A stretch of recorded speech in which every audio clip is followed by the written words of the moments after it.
Syair solawat kami lantunkan agar mendapat syafaat Rasul. Engkau nabiku, engkau rasulku, beri. Assalamualaikum warahmatullahi wabarakatuh.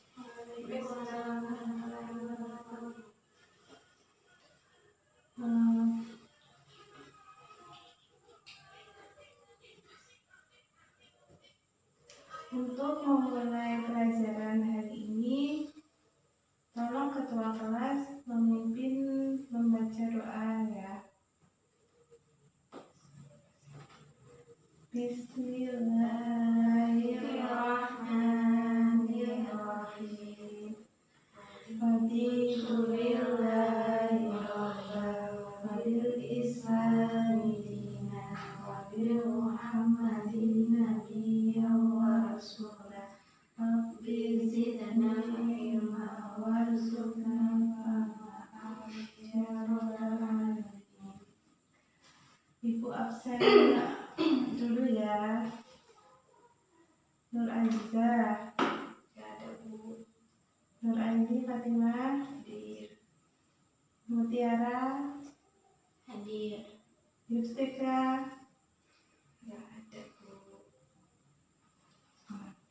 Baik, untuk materi hari ini adalah sejarah kebudayaan Islam ya. Di sini kita membahas tentang rukun Islam. Ibu akan membaca sejarahnya aja, nggak usah baca rukun Islam. Cuma rukun Islam satu ya. Ya, rukun Islam itu adalah nabi, Enggak, nggak ada kan? beriman ya. Iya, maksudnya itu rukun iman. Jadi bukan rukun Islam berarti. Iya, tapi di sini rukun iman yang buat cerita kamu tentang diedit aja nanti punya RPTmu. Tapi sama bapaknya udah dilihat, udah diterima. RPT dibenerin aja. Yang ini dah presentasinya. Dari di Google Drive-nya loh. Bisa. Ya. Rukun iman kan gue itu Bandung Kotop. Nggak masuk kan? Ya, tak masuk. Sini Ibu akan mau jalan menceritakan, pelajaran sejarah dan rukun iman. enggak menceritakan ini keimanan sahabat Nabi Muhammad SAW.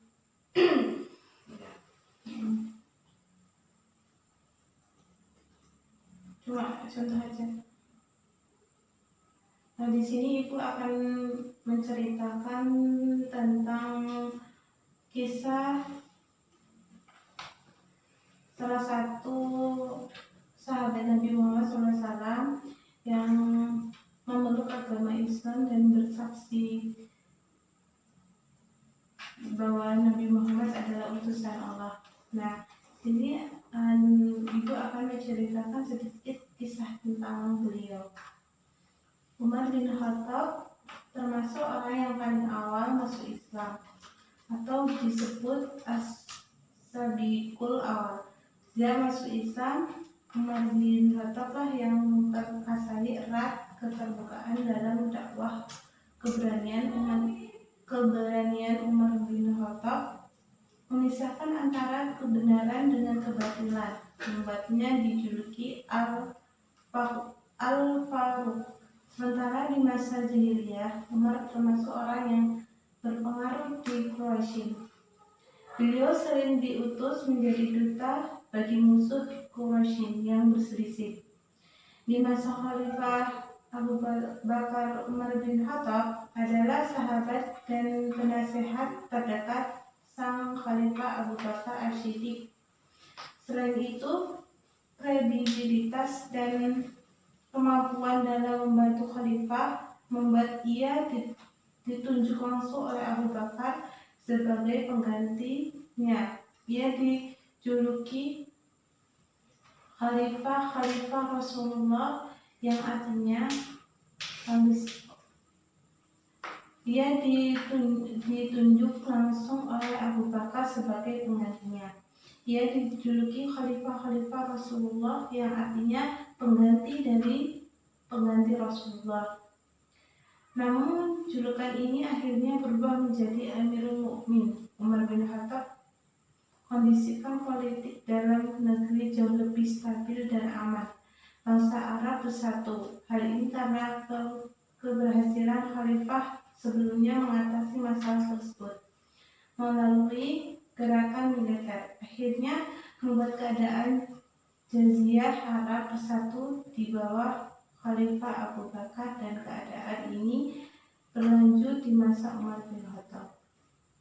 Masa kekhalifahan Umar bin Khattab patut diperhatikan bukan hanya karena penaklukan militer yang cepat, melainkan juga pemerintahannya. Wilayah yang ditaklukkan salah satunya aspek paling mengesankan, dan penaklukan dan penggabungan ke wilayah Islam adalah tidak merubah kehidupan penduduk di tanah ditaklukkan.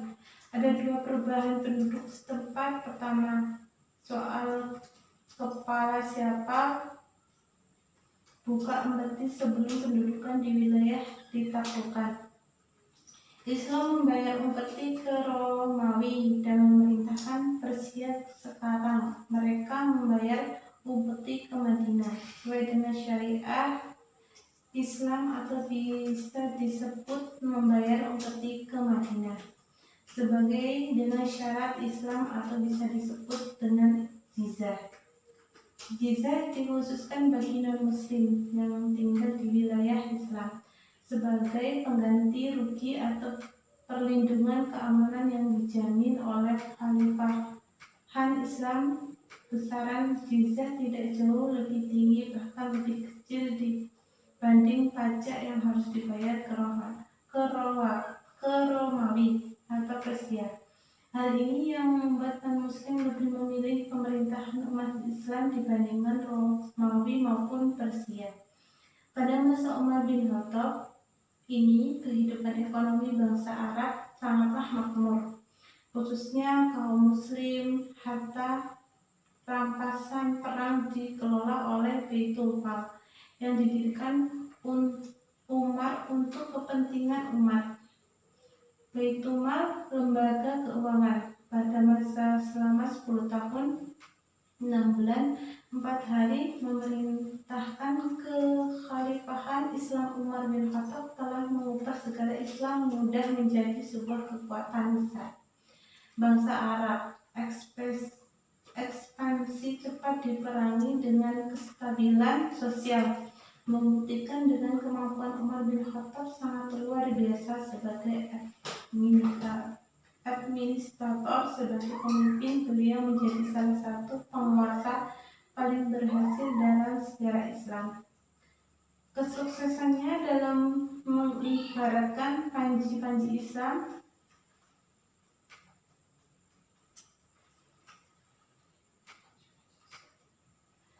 mengundang rasa iri dan dengki di hati musuh-musuhnya. Salah satu seorang di antara mereka adalah Farus Abu Lu'lu'ah, mantan pembantu Zirah bin Zubair. Ini telah mengakhiri hidupnya dengan cara tragis. Yang menikam Umar bin Khattab kala sedang memimpin sholat subuh pada Rabu 26 Zulhijjah 23 Hijriah, atau bertepatan pada tahun 644 Masehi. Umar bin Khattab wafat pada hari Ahad dalam usia 63 tahun, persis pada usia Nabi dan Abu Bakar As-Siddiq. Sebelum meninggal, ia sempat memiliki 6 orang sahabat Nabi sebagai formatur untuk menentukan khalifah setelahnya. Mereka adalah Utsman bin Affan, Ali bin Abi Thalib, Zubair bin Affan, Zaid bin Abi Waqqas, Abu Rahman bin Auf, dan Salah bin Ubaidah. Dalam musyawarah akhirnya terpilih Utsman sebagai khalifah pengganti Umar bin Khattab.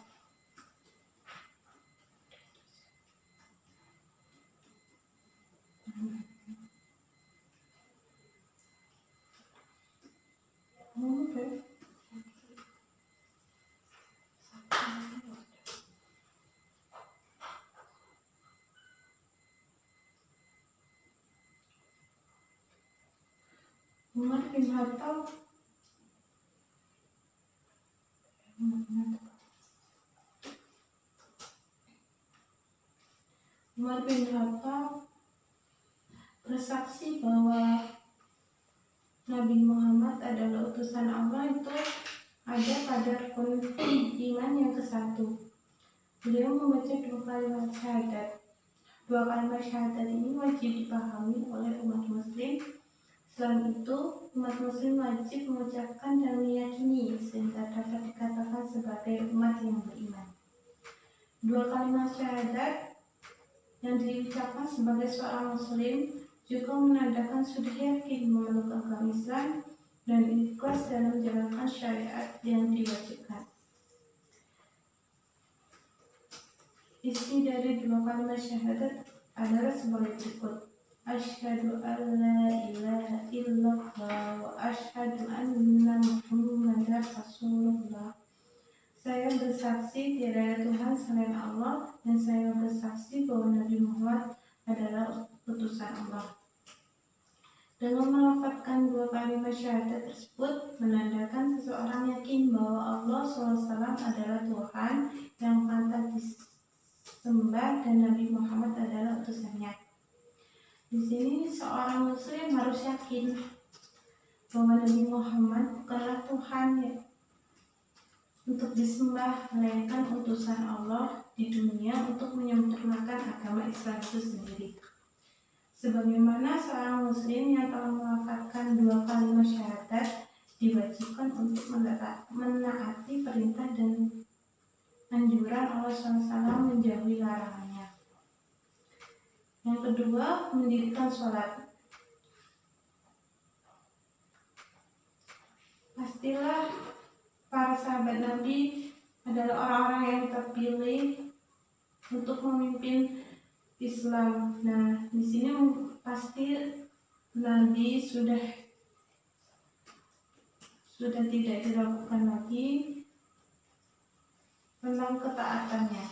Adapun pengertian sholat itu sendiri rukun Islam kedua yang wajib dilaksanakan oleh pemeluk agama Islam adalah mendirikan salat setiap waktu dan tidak boleh meninggalkannya. Salat yang perlu dikerjakan adalah salat wajib dan salat sunnah. Salat wajib yang perlu dilakukan oleh seorang muslim adalah sebanyak 5 waktu. Salat subuh berjamaah 2 rakaat, salat zuhur berjamaah 4 rakaat, salat asar berjamaah 4 rakaat, salat maghrib berjamaah 3 rakaat, dan salat isya berjumlah 4 rakaat.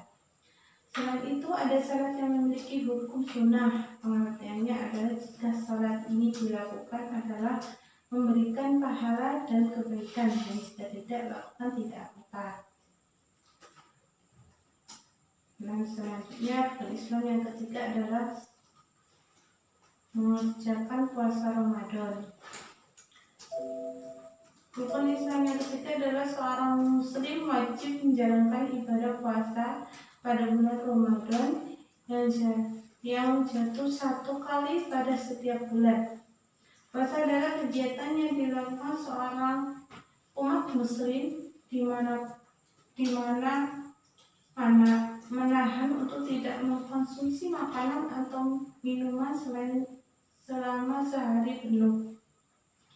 Tidak hanya menahan lapar atau haus selama berpuasa di bulan Ramadan, seorang muslim juga harus menahan segala hawa nafsu dan amarah. Dan selanjutnya adalah membayar zakat.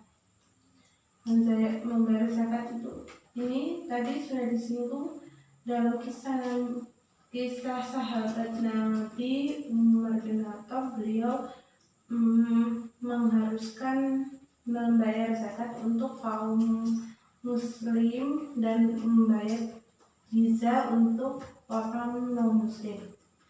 Rukun Islam memberikan ia zakat. Zakat merupakan kegiatan yang wajib dilakukan bagi setiap muslim yang dirasa mampu untuk melakukannya, seperti halnya puasa dan sholat. Zakat ada dua tipe, yaitu zakat wajib dan sunat.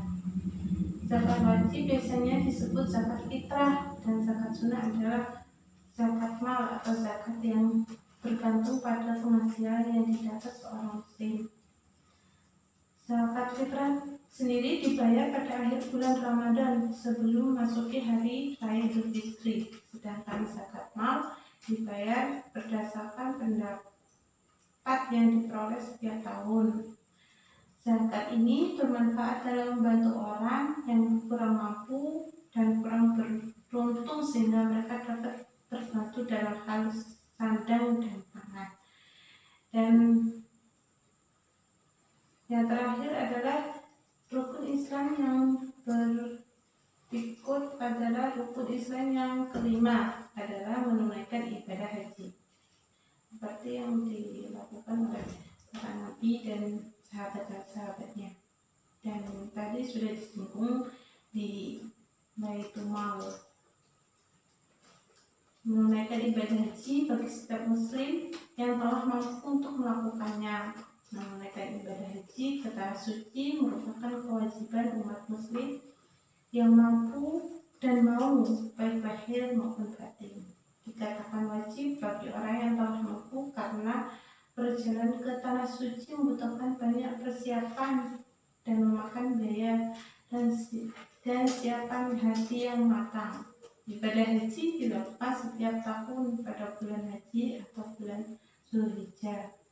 Umat muslim sendiri tetap dapat mengunjungi tanah suci selain pada bulan Zulhijjah untuk menjalankan ibadah umrah.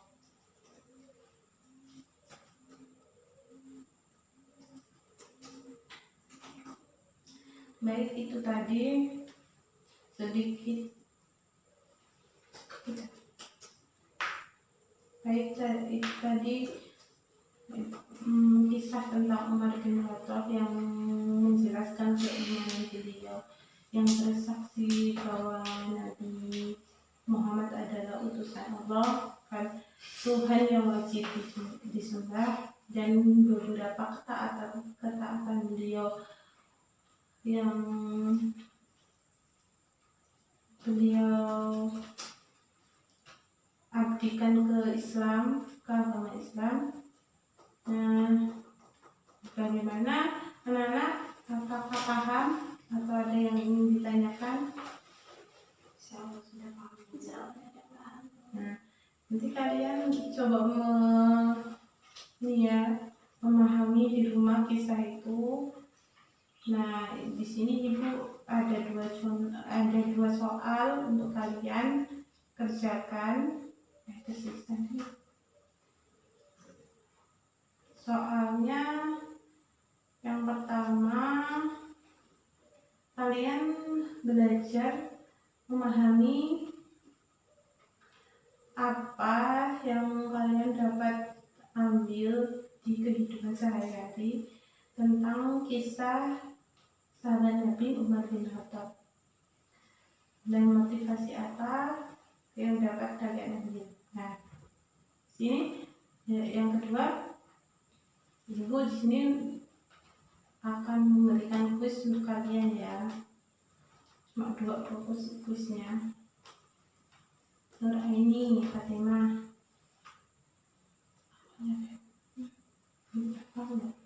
Buku ini.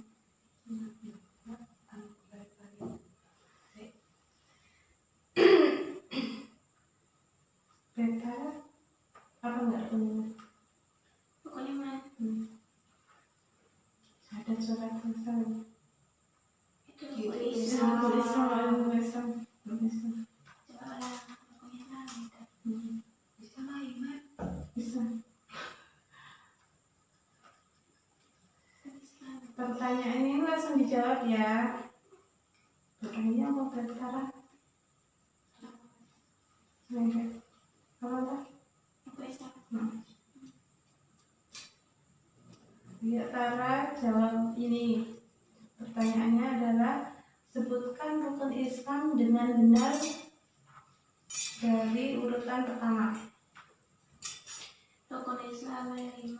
Yang pertama syahadat, kedua sholat, ketiga zakat, keempat puasa, yang kelima naik haji bilang.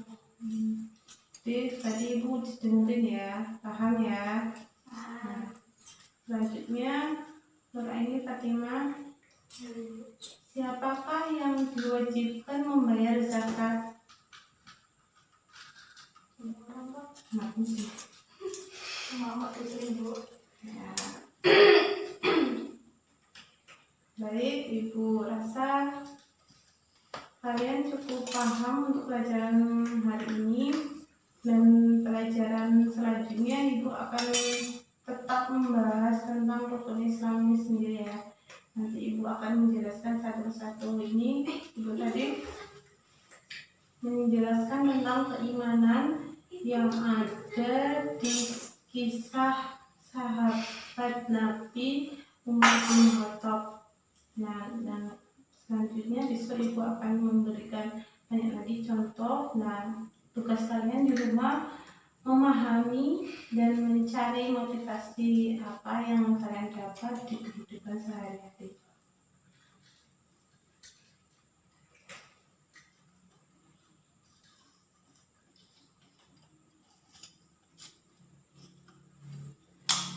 Sudah Ibu akhiri untuk pertemuan kali ini. Salam juga apa besok?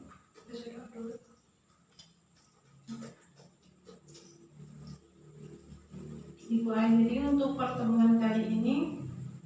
Ibu tutup dengan bacaan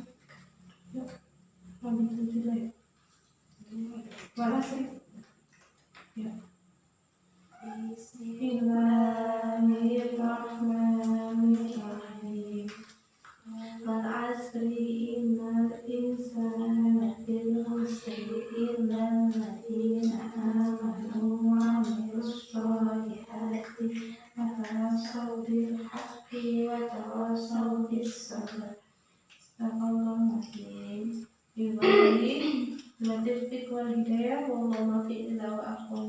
Wassalamualaikum warahmatullahi wabarakatuh. Waalaikumsalam. Engkau